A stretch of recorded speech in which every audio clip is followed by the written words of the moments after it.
former Fox News contributor, and Ben Ginsburg, longtime Republican election lawyer. So Ben, just a legal response. Obviously, he's saying, I wanted to give the opening statement. We wanted to do it. Dominion is the one who chose to settle. When you look through this, you see the massive amount. Ben, you see the history-making amount.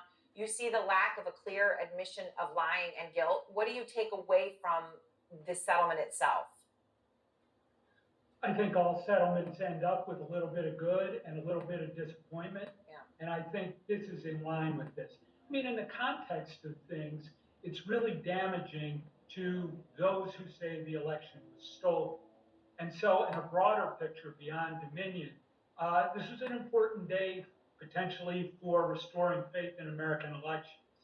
Oh, and that's an optimistic way of looking at it. So Margaret, in the statement, of course, it's clear. According to the settlement, Fox, the individuals involved, the people who did this, do not have to have any sort of admission of guilt. There's nothing public. So if you're a Fox News viewer, if you're a Fox News, changes. Guess what? If you're a Fox News viewer, you won't even know this happened because they're not covering this. They didn't cover the case as it happened. None of the anchors were talking about this, and they're not going to cover that they're going to write a $787 million check tonight. Right. That you were focusing with the lawyer on the statement from Fox News about how Dominion had falsehoods. Okay, that is just a classic Fox News deflection.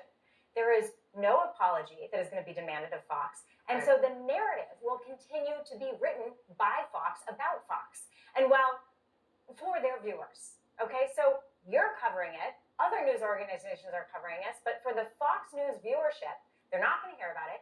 They're going to continue to have, to the extent that it's discussed, Fox talk about it in their terms, and Fox is going to talk about how Dominion lied too. And so that's right. And really, lies and more the only thing you had today was Howie Kurtz, who of course used to be at the Washington Post, who now works for Fox News, came on and said this on air. I'll play what people saw today.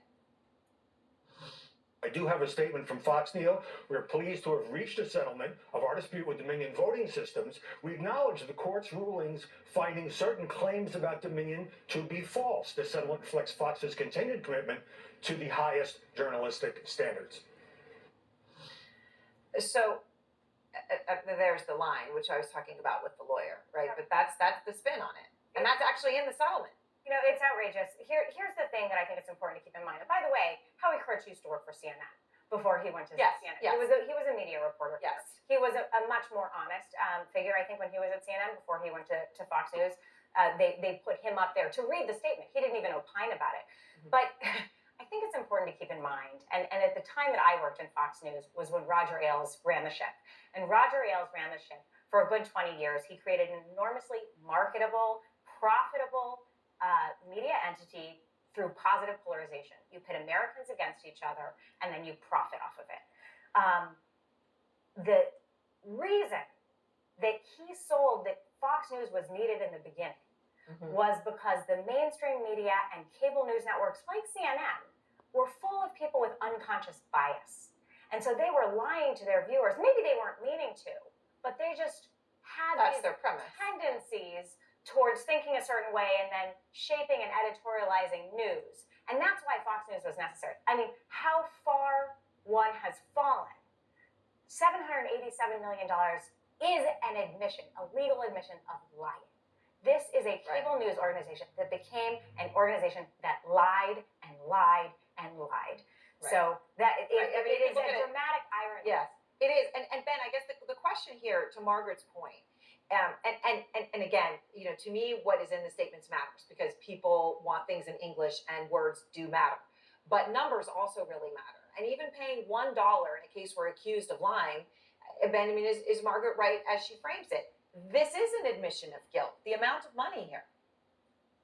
Yeah, absolutely. It's a gobsmacking amount of money.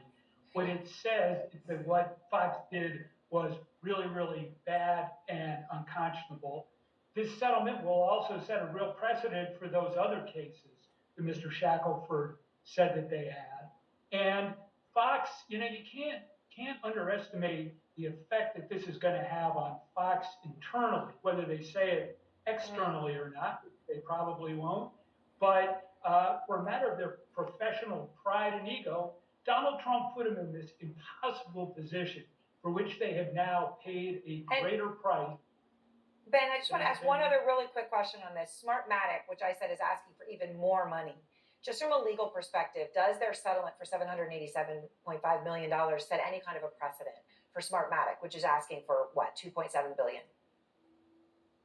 I'm not sure that it sets a precedent in a legal sense, but holy cow, if you're Smartmatic, you're thinking you're going to get a settlement, and Fox is thinking, well, we paid $787 million, and now we're going to have the same bad stuff come out in a Smartmatic trial. So it's not a legal precedent, but it sure is a policy precedent. Yeah. All right. Well, thank you both very much. And next, new